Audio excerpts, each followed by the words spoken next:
LA Tenorio maglalaro na at Dewan Summers papalitan na nga ba ng rain or shine? So isang magandang balita para sa mga Ginebra fans dahil nalalapit na nga daw ang pagbabalik ng kanilang veteran guard na si LA Tenorio. Ang target date nga daw nito maglaro ay nitong linggo na December 3 na kung saan makakalaban nila ang Terra Firma Jeep. Wala pa naman sinasabi na sigurado ng pagbabalik ni LA. Pero malaki ang possibility dahil nasabi na ito ng kanilang mismong coach na si Coach Tim Cone. At kung maglalaro na nga si LA mga kabakets, magandang balita talaga ito para sa Ginebra. Dahil iba pa rin naman kasi kapag meron kang isang veteran guard like LA sa team. Matutulungan nitong Gene King sa kanyang leadership at experience. Alam naman natin na iba rin ang nagagawa ng playmaking ni LA sa opensa ng Gene Kings. At the same time, he can score as well. Oo, hindi na siya ganon kagaya ng dati dahil medyo matanda na siya. Pero matutulungan niya pa rin ang Ginebra. Ilang buwan na wala si LA sa Gene Kings dahil sa isang cancer.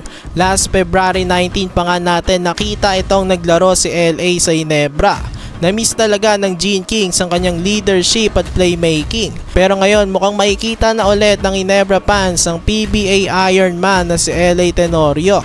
Samantala, rain or shine, Elasto Painters kinukonsidera ng magpalit ng import matapos matalo ng 4 na sunod ngayong conference. Winless pa nga rin ang Ross tied with Converge Fiber Xers. Natanong na nga si Coach Yeng Yao kung dapat na ba silang magpalit ng import at nasabi nga nito na nasa option na nga daw nila iyon.